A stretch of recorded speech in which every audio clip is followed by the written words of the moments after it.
오늘 주보 안에 제가 이런 헬라어 성경 그리스 말로 된 그 요한복음 1장 1절에서 18절까지 있는 말씀을 좀 복사를 해서 드렸는데 지난번에는 시편 149편 히브리어 성경을 복사해 드렸는데 이걸 복사해 드리는 이유는 여러분 첫째 궁금증을 좀 가지시고 두 번째 이런 글자도 있구나 한번 연구해 봐야 되겠다. 그래서 우리 사랑의 교회에 많은 가족 우리 식구들 중에서 지금이라도 늦지 않게 이걸 연구하셔서 많은 학자들이 성경을 연구하는 학자들이 일어났으면 좋겠다. 그런 간절한 마음이 있어요. 제가 아는 분 가운데 한 분도 정말 성경이 궁금해져서 읽기 시작하신 분이 계시는데 우리 한글로 번역된 성경을 읽는 것과 또 이래 원어로 읽으실 수 있는 것과는 참 많은 차이가 있다라는 생각이 듭니다. 저는 헬라어 히브리어를 능통하지는 못합니다. 그저 겨우 떠듬떠듬 읽으면서 문법책 찾아가면서 할 만큼만 배웠지 아주 이렇게 유창하게 할 수 있는 그런 재주는 없습니다. 그럼에도 불구하고 오늘 이 요한복음을 말씀을 드리면서 너무 중요하고 너무 귀하기 때문에 같이 병행해서 드렸습니다. 여러분 아시는 분들도 많으시겠지만 한번 연구해 보실 수 있는 그런 귀한 시간이 되셨으면 합니다. 오늘 요한복음 1장 1절에서 18절까지는 소위 말하는 서문입니다. 서문. 오페라로 치면 서곡입니다. 첫 장을 열어가면서 앞으로 21장까지 내용을 소개해야 되는데 어떤 내용이 소개될 것인가라는 전체적인 핵심적인 요약을 해놓은 부분이라고 생각하시면 됩니다. 오늘 아침에는 이런 질문으로 한번 시작을 해보려고 합니다. 여러분 사랑의 교회 가족이십니까? 예. 저와 여러분은 사랑의 교회의 가족입니다. 여러분은 거룩하신 하나님의 부르심을 받은 성도입니까? 아닙니까? 저와 여러분은 하나님의 거룩하신 부르심을 받은 성도입니다. 왜냐하면 교회, 에클레시아라는 이 말은 하나님이 불러내신 사람들의 모임이기 때문에 저와 여러분은 거룩하신 하나님의 부르심을 받은 성도입니다. 이제 마지막 저와 여러분은 예수 그리스도를 구주로 믿는 그리스도인이십니까? 네. 대답 안 하시는 분들은 비그리스도인입니까? 우리는 모두 예수 그리스도를 나의 주 나의 하나님으로 고백하는 사람들입니다. 그런데 혹 여러분들에게 어떤 사람이 찾아와서 사랑하는 집사님이 믿는 예수님을 나도 믿고 싶어요.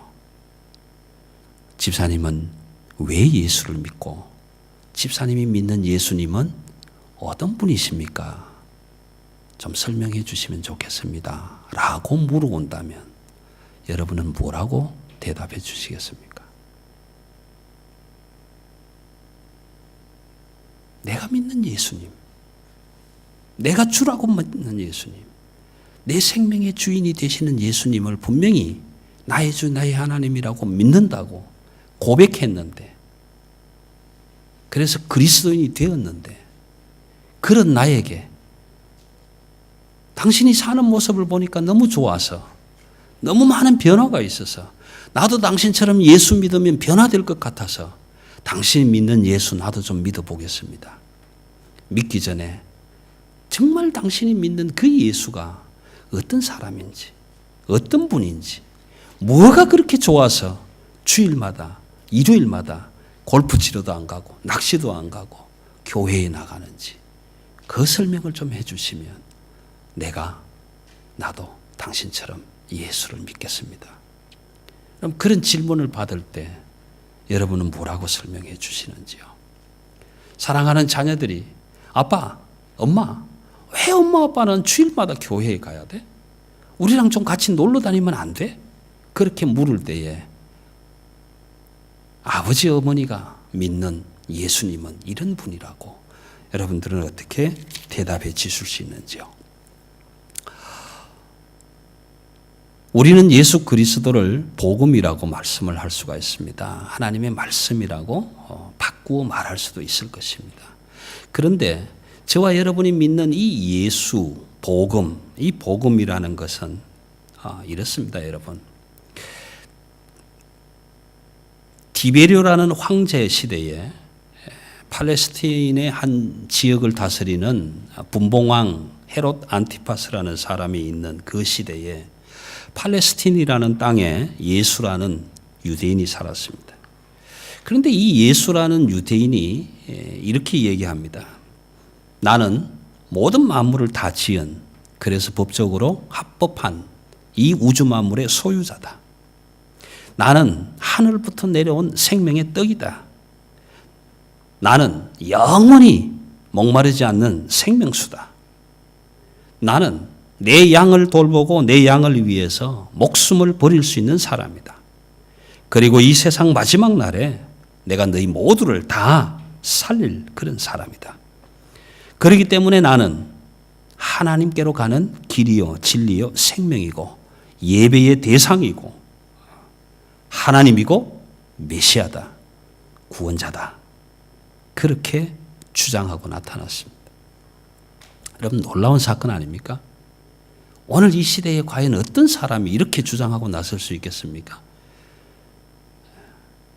이 말씀을 설명해 나가는데 여러분의 기억력이 좀 필요합니다. 모르시는 분도 계실 것이고 아시는 분도 계실 것인데 제 기억으로 약 한 20년 전이라고 20년? 30년 전쯤이라고 생각을 하는데 여러분 혹시 유리 겔라라는 이름 기억하십니까? 그 유리 겔라의 초능력자로서 같은 유대인이었습니다. 대한민국에도 초청을 받았던 기록이 있고 그 친구는 멀리서 시계를 바라보면 시계 바늘이 휘어졌고 숟가락을 쳐다보면 숟가락이 휘어지고 대한민국 서울에서 영국을 바라보면 의사당의 시계가 멈추는 이런 초능력을 가진 사람이었습니다. 온 세계를 다니면서 그의 초능력을 자랑했던 사람이었습니다. 그런데 어느 날 존 랜디라는 사람이 나타나서 그의 초능력을 테스트하고 마지막에 유리 겔라는 나의 초능력은 거짓이었다. 사기극이었다라고 고백해버리고 마는 그런 일이 있었습니다. 그런데 저는 오늘 이 요한복음을 읽으면서 오고 오는 세대에 그 예수라는 사람이 내가 우주 만물을 지은 사람이다. 그 소유자다. 마지막 날에 내가 너희를 다 살릴 사람이다. 그렇게 주장하고 나섰는데 아직까지 어느 누구도 그 주장이 거짓이라고 사기극이라고 그것을 번복하고 뒤집는 사람이 나타나지 않았다는 것 너무 놀랍지 않습니까? 여러분 이 사건보다 더 놀라운 사건은 뭐냐 하면은요 이렇게 예수가 주장한 그 내용을 그 사실을 오늘 요한복음을 기록한 저자는 맞다, 믿는다, 사실이다, 진실이다 라고 이야기하고 있는 겁니다. 여러분 이 사건은 더 놀라운 사건인 거예요. 오늘 요한복음은 1장에서 태초에라고 시작을 합니다. 태초에 말씀이 계시니라. 여러분 성경을 전체적으로 읽어보시면 창세기 1장 1절에서 태초에라는 말을 기록을 합니다. 그리고 요한 1서 1장 1절에 가면 태초에라는 말을 기억을 해요. 그리고 오늘 요한복음에서 태초에라는 말을 여러분 창세기에서 말하는 태초라는 의미 베러시트라는 이 히브리어 말은요 어떤 의미냐 하면 이런 의미입니다. 하나님이 계셨어요. 하나님이 계십니다. 그런데 그 태초라는 의미는 하나님이 말씀을 하셔서 빛이 있어라 라고 시작하는 그 시점이 태초라는 의미예요. 그래서 이 히브리어로 베르시트라는 말은 태초에라는 이 의미는 하나님도 없고 아무것도 없는 상태에서 시작된 태초가 아니라 하나님이 이미 계시지만 우주 만물을 지으시기 시작하는 그 시점이 태초라는 의미를 가지고 있습니다. 그런데 오늘 요한복음에서 요한이 말하는 이 태초라는 말은 아르케라는 말인데요. 여러분 보시면 제일 첫 절을 한번 보세요. 복사되어 있는 내용에 제일 첫 절에 보시면 두 번째 단어입니다. 엔 아르케 헨호 로고스. 첫 절이에요. 이 무슨 말이냐면 이 아르케라는 말은요. 태초에 말씀이 계시니라라는 이 말씀이 계시니라라는 그 선언 이전에 하나님이 계셨다라는 거예요. 하나님이 계셨다. 다시 말하면 온 우주 만물이 시작하기 전 그 너머의 시간에 하나님과 함께 계셨다. 누가? 예수 그리스도가. 그것을 표현하기 위해서 아르케라는 단어를 가져온 거예요. 그래서 태초에 말씀이 계시니라. 엔 아르케 헨호 로고스. 근데 이 로고스라는 이 단어 앞에 관사 정관사 호라는 것을 붙여놨어요. 붙여놨습니다. 이 의미는 뭐냐 하면은 말씀이 계셨다라고 했을 때의 그 말씀 표현하고자 하는 앞으로 예수 그리스도를 표현하고자 하는 그 홀로고스 다른 철학적으로 이성을 말하고 철학적으로 어떤 진수를 말하는 이런 말이 아니라 오직 영적으로 하나님 신학적으로 말씀할 수 있는 하나님과 함께 계셨던 그 말씀을 표현하기 위해서 로고스라는 단어 앞에 호라는 정관사를 붙여놓고 있는 거예요. 그래서 이 말씀, 내가 지금 말하려고 하는 이 홀로고스 예수 그리스도는 하나님과 함께 계셨던 분이다. 하나님이 태초에 빛이 있어라 말씀하시기 이전에 하나님과 함께 계셨던 분이다. 그렇게 선언하고 있는 거예요. 그래서 요한 1서 1장 1절에 이 요한복음을 기록한 사도 요한은요 이렇게 얘기를 합니다. 태초부터 있는 이 생명의 말씀에 관하여는 우리가 들은 바요 눈으로 본 바요 자세히 보고 우리 손으로 만진 바라. 이 의미가 뭐냐 하면은요 우리는 예수가 나타나서 내가 생명의 근원이요 길이요 진리요 생명이요 부활이요 내가 너희를 구원할 자다 메시아다 하나님이다 라고 말하는 이 사건을 우리는 진짜냐 아니냐 이걸 놓고 지금 고민하는 시대에 살고 있지만 사도 요한은 같이 살았다라고 얘기하는 거예요. 하나님으로부터 내려온 말씀이 육신이 된 그 사람 예수 그리스도와 내가 함께 살았다. 그래서 나는 말할 수 있다라고 얘기하는 거예요. 여러분 저와 여러분이 오늘 사도 요한의 입장에서 나는 그 예수 그리스도를 믿는 믿음의 사람이 되었다. 그런데 다른 사람이 나보고 네가 믿는 예수가 누구냐라고 했을 때에 난 몰라. 그냥 믿는 거야 라고 말할 수는 없지 않느냐라는 거예요. 여러분 저와 여러분이 정말 그리스도인이라면 그 예수 그리스도가 나의 생명의 주인이시라면 내가 믿는 그 예수님을 다른 사람이 물어볼 때 뭐라고 대답할 것인가? 사도 요한은 오늘 이렇게 얘기를 하는 거예요. 엔 아르케 헨호 로고스 태초에 말씀이 계셨다. 그 말씀이 하나님과 함께 있었다. 그 말씀이 곧 하나님이시다. 그렇게 얘기하고 있는 거예요. 여러분 오늘 저희는요 이 글로 써진 이 성경을 하나님의 말씀이라고 읽지만 이 하나님의 말씀책을 저와 여러분은 일주일 내내 가도 이거 금처럼 엄처럼 귀하게 여기시지 않지 않습니까? 예. 그냥 일주일 내내 던져놨다가 먼지 쌓이는 거 오늘 주일이지 탁탁 털고 그냥 들고 오고 아니면 요즘은 어떻습니까? 먼지 쌓일 일도 없지 않습니까? 핸드폰 켜내서 다 툭툭 털면 다 나오니까 그렇게 귀하게 여기지 않는단 말이에요. 여러분 아직도 베트남, 중국 복음이 들어가지 않는 나라에서는요 이 성경을 가지기 위해서 정말 피나는 눈물을 쏟으면서 노력하고 있다는 사실을 아세요? 여러분 성경을 한 권 가지고 들어가는데 몇천 불의 벌금을 물어야 되지만 그럼에도 불구하고 수백 권씩 들고 들어가는데 그 성경 박스를 풀어놓으면요 서로 가져가려고 서로 싸우는 이런 현장들이 아직도 일어나고 있다는 거예요. 그러다가 이 찢어진 성경 한쪽 그것이 너무 귀해서 가슴에 품고 다니는 사건들이 지금도 지구 곳곳에서 일어나고 있다라는 거예요. 그런데 오늘 저와 여러분은 어떻습니까? 성경이 지천에 널려 있는 거예요. 너무 많은 거예요. 그래서 뭐 성경을 하나 선물하면 뭐 그러지 않습니까? 이거 몇만 원 주고 사가지고 선물하면 이런 거는 사오지 말고 차라리 빵이나 하나 사오지. 그럴 수 있지 않습니까? 그런데 요한은 지금 이 하나님의 말씀이 하나님과 함께 계셨다라는 그 함께 계셨던 말씀이 육신이 되어서 우리 가운데 오셨다. 요즘 우리 교회 집사님 한 분이 카톡으로 성경을 계속 올려주셔서 저는 믿습니다. 우리 모든 여러분들이 마태, 마가, 누가, 요한을 읽고 사도행전을 읽고 지금 로마서를 읽고 계신다라고 저는 믿어요. 저는 확신합니다. 이제 묻겠습니다. 여러분 마태복음 읽으셨죠? 예수 그리스도를 소개하는데 얼마나 힘드신지 아세요? 그거 기억하세요? 여러분 마태라는 사람은요. 예수를 소개하기를 원해서 아브라함에서부터 예수까지 내려가는 적어도 42대의 족보를 기록해요. 그렇지 않습니까?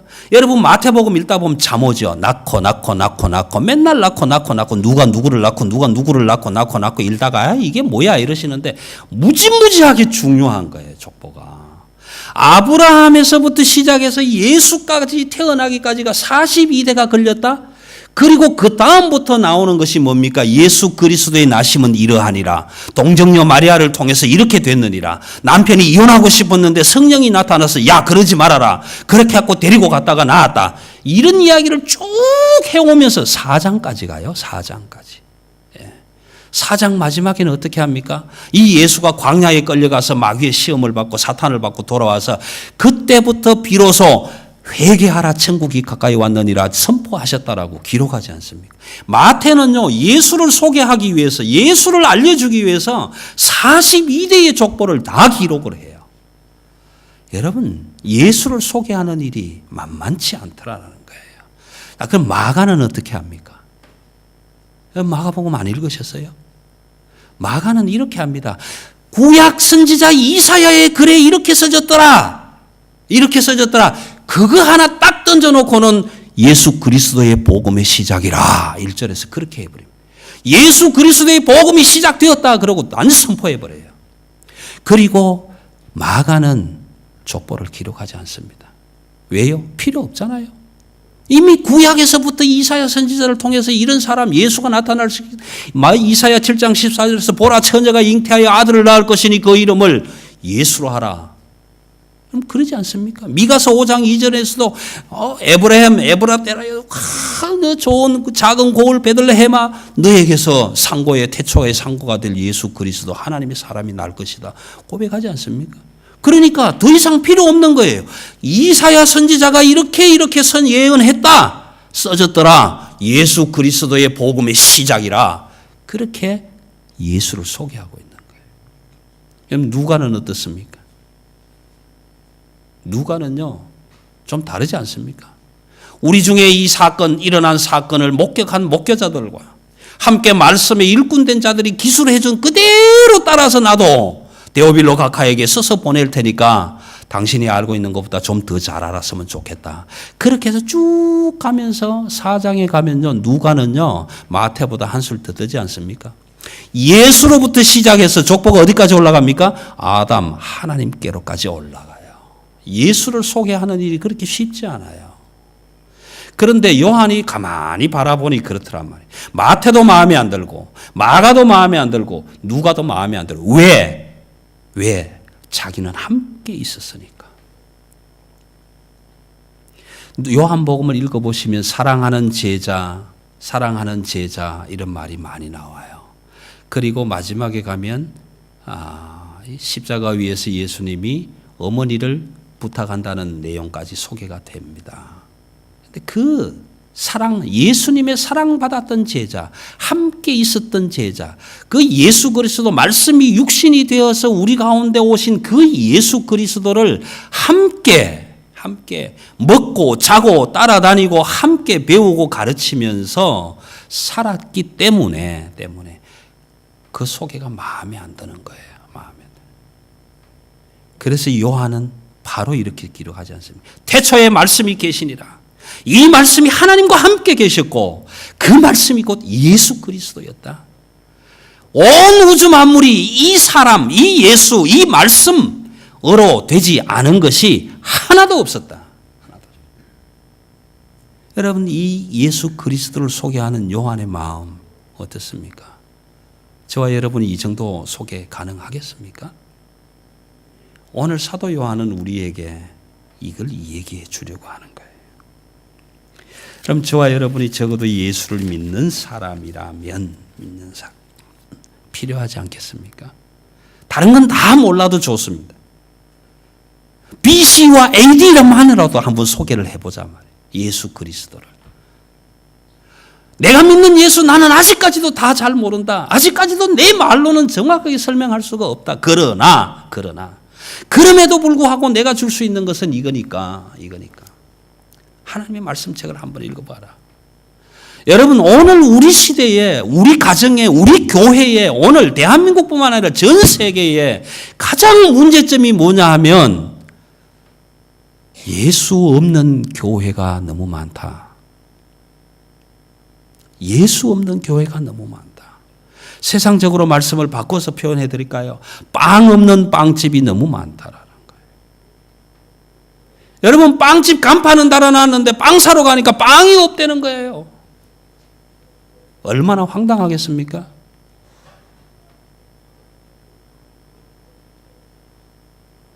예수 그리스도를 선전한다고, 예수 그리스도의 덕을 베푼다고, 예수 그리스도의 진리의 말씀을 외친다고 교회 간판을 달아놨는데 교회에 왔더니 예수는 하나도 없고 미움, 다툼, 시기, 질투, 서로 욕하고 서로 그냥. 여러분, 오늘 이 시대 속의 교회의 문제는 여기 있다. 사도 요한의 이 표현을 하면 태초에 말씀이 계시니라. 이 말씀이 하나님과 함께 계셨고 그 말씀이 곧 예수 그리스도다라는 거예요. 여러분, 오늘 이 시대 속에서 하나님의 교회가 힘을 잃어가는 것은요, 진리의 말씀이 선포되지 않아서 그렇다라는 거예요. 여러분, 사도행전 3장 7절, 아마 곧 얼마 전에 사도행전을 읽으셨으니까 여러분 기억하실 거예요. 베드로와 요한이 제9시에 성전으로 기도를 하러 갑니다. 성전 문에 이르렀더니 안전뱅이가 앉아서 무언가 얻기 위해서 손을 벌리고 뭔가 주기를 기다리고 있는 그 안전뱅이를 바라보고 요한과 베드로는 이렇게 외칩니다. 은과 금은 내게 없지만 내게 있는 것으로 너에게 주노니 곧 나사렛 예수의 이름으로 일어나 걸어라. 여러분, 오늘 이 시대 속에서 교회가 이 시대 속에 줄 수 있는 것은 은이 아니고 금이 아니에요. 하나님의 진리의 말씀을 줄 수 있어야 돼요. 그런데 이 시대 속에 저와 여러분이 예수를 담지하고 살아간다는 저와 여러분이 세상을 향해서 줄 수 있는 게 너무 없단 말이에요. 너무 없다. 여러분, 마태는요, 그 예수를 소개하기 위해서 42대 족보를 기록해 가면서까지 그 유대인들에게 예수를 소개합니다. 누가는요, 그 많은 목격자들의 증언을 따라서 예수를 소개합니다. 그런데 요한은 그거 다 필요 없다. 내가 그 예수와 함께 있었고 함께 살았고 함께 먹었고 함께 잤고 함께 사역을 했다. 그 예수가 누구냐?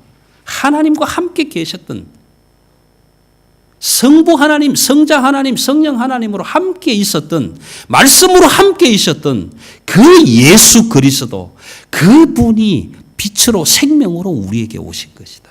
그렇게 기록하고 있는 거예요. 여러분, 오늘 우리가 예수 그리스도 나의 주 나의 하나님이다라고 고백하는 그 속에는요, 그냥 주인이다가 아니에요. 빛으로 오신 그 예수 그리스도가 내 안에 들어와서 그 빛이 내 생명이 되었다라는 고백인 거예요. 그 예수 그리스도 그 말씀이 없었다면 우리는 빛을 발할 수 없는, 죽을 수밖에 없는, 생명이 없는 그런 존재인데, 캄캄한 흑암 같은 존재인데, 그 캄캄한 흑암 속에 빛으로 우리에게 오셔서 나를 빛으로 드러내게 하셨다라는 거예요. 여러분, 5절입니다. 5절. 빛이 어둠의 빛이 돼 어둠이 깨닫지 못하더라. 4절에는 그 안에 생명이 있었으니 이 생명은 사람들의 빛이라. 사실은 예수 그리스도 하나님의 말씀이 육신이 되어 우리 가운데 오신 그 그리스도 말씀, 로고스, 로고스는 빛이에요. 생명이에요. 그 생명 되시고 빛이 되신 예수 그리스도가 우리에게로 오셨다라는 거예요. 그래서 5절은 그렇게 빛이 어두움의 빛이 돼 어둠이 깨닫지 못하더라. 죄송합니다. 저는 이 복사는 했지만 글자가 좀 작아서 시력이 안 좋아서 잘 보이지가 않아서 제가 이렇게 큰 글씨로 좀 써왔는데 5절 거기 한번 찾아보십시오. 5절 찾아보시면요, 이렇게 씁니다. 카이토포스 엔테 스코티아 파이레이. 카이토호포스 엔테 스코티아 파이네이 이렇게 쓰고 있어요. 여기에 보면요, 이 포스라는 빛이라는 뜻입니다. 포스라는 카이토포스라는 그 앞에 관사를 하나 붙여놓고요. 엔테 스코티아라는 어둠인데 스코티아 앞에는 관사가 없어요. 정관사가 빠져 있어요. 그리고 파이네이라는 말은 비춘다라는 말입니다. 그런 말인데 이게 무슨 뜻이냐 하면은요, 5절이 빛이 어둠에 빛이 돼 어둠이 깨닫지 못하더라. 이 말은요, 빛이 어두움으로 들어오는 것입니다. 그런데 어둠이 깨닫지 못하더라 하는 이 깨닫지 못하더라는 말은요, 다른 말이 아니고 쭉 뒤에 5절 끝에 가시면 카텔라벤이라는 말이 있어요. 제일 마지막 단어 카텔라벤이라는 말이 있는데 이 말은 뭐냐 하면은 그 어두움이 빛을 정복하지 못하더라, 그런 의미예요. 이것을 바꾸어서 말씀을 드리면요, 빛이 어두움으로 올 수는 있는 것이지 어두움이 빛으로 갈 수 없다라는 거예요.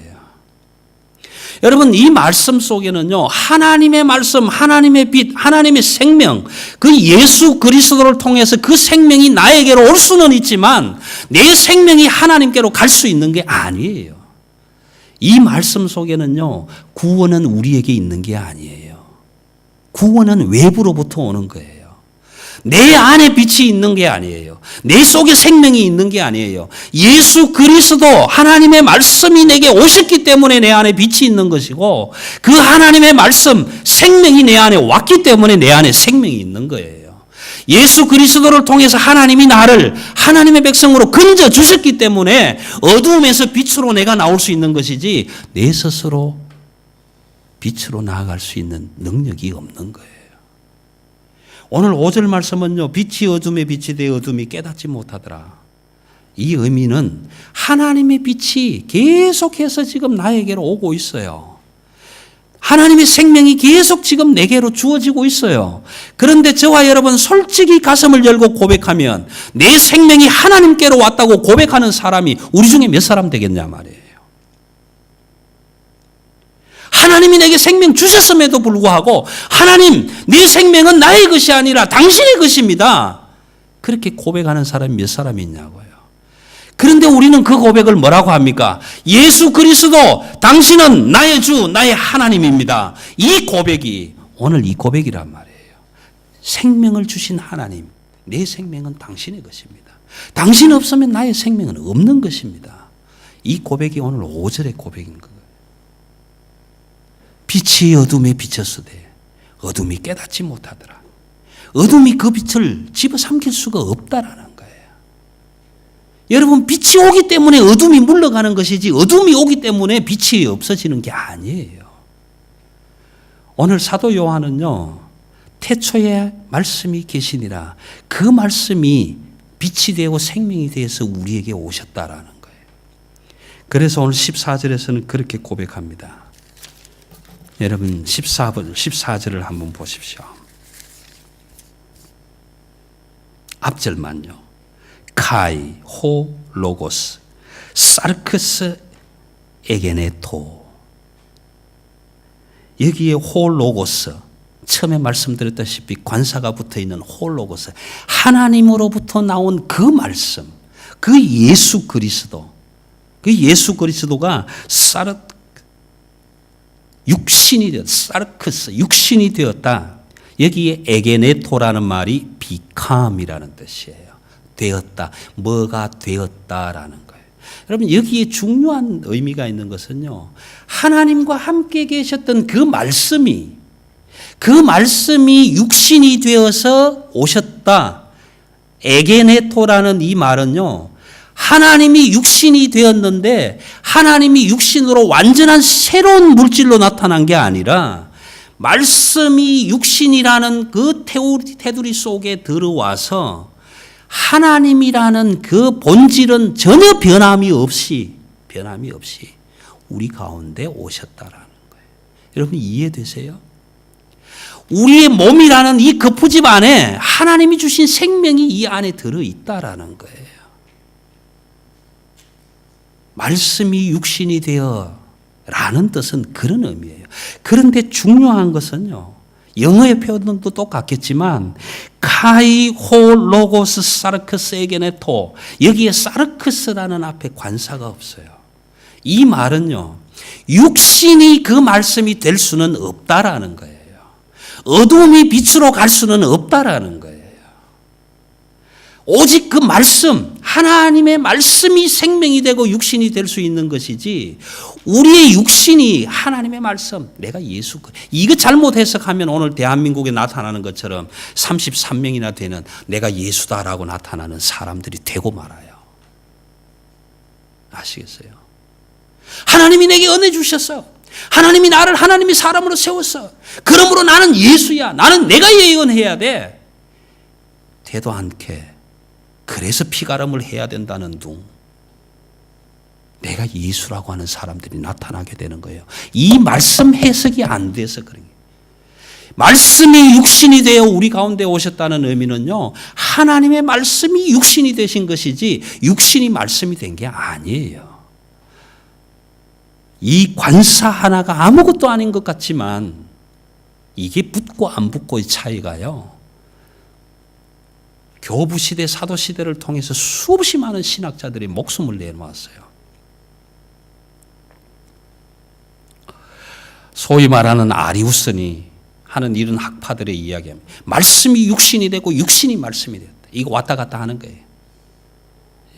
삼인칭, 삼형식이죠. This is a pen, 이것은 펜이고 펜은 이것이고 왔다 갔다 해버리는 거예요. 여러분 여기에서 엄청난 문제가 생기는 거예요. 말씀이 육신이 되어서 문선명이처럼 내가 교주가 되어서 내가 하나님이 되고 내가 감람나무가 되고, 그래서 오늘 이 시대에도요, 진리를 바로 깨닫지 못해서 내가 예수다라고 선언하는 사람들이 얼마나 많습니다. 그럼 오늘 교회는 사도 요한이 고백하고 싶어하는 예수 그리스도가 과연 누구냐라는, 그 유대 땅, 그 팔레스타인에서 대도하는 한 남자가 나타나서 내가 예수다, 내가 온 우주 만물을 지었다, 내가 여러분들의 생명이다, 빛이다, 마지막 날에 내가 여러분들을 구원할 자다, 내가 메시아다, 내가 하나님이다. 그래서 여러분 읽어보시면 신성을 거룩한 하나님의 이름을 모독한다라는 말이 참 많이 나올 거예요. 감히 저가 누구기에 죄를 사하는 권세가 있는가? 병자들에게 일어나 걸어라, 네 매트를 들고 걸어가라 라고 했을 때 많은 바리새인과 사두개인들이 도대체 저놈이 누구길래 죄를 사하는 하나님께 있는 권한을 지 맘대로 쓰는가? 신성을 모독한다. 블라스피미, 신성 모독이다. 그렇게 해서 결국은 공의회가 예수 그리스도를 잡지 않습니까? 그런데 그 예수 그리스도는 이렇게 얘기해요.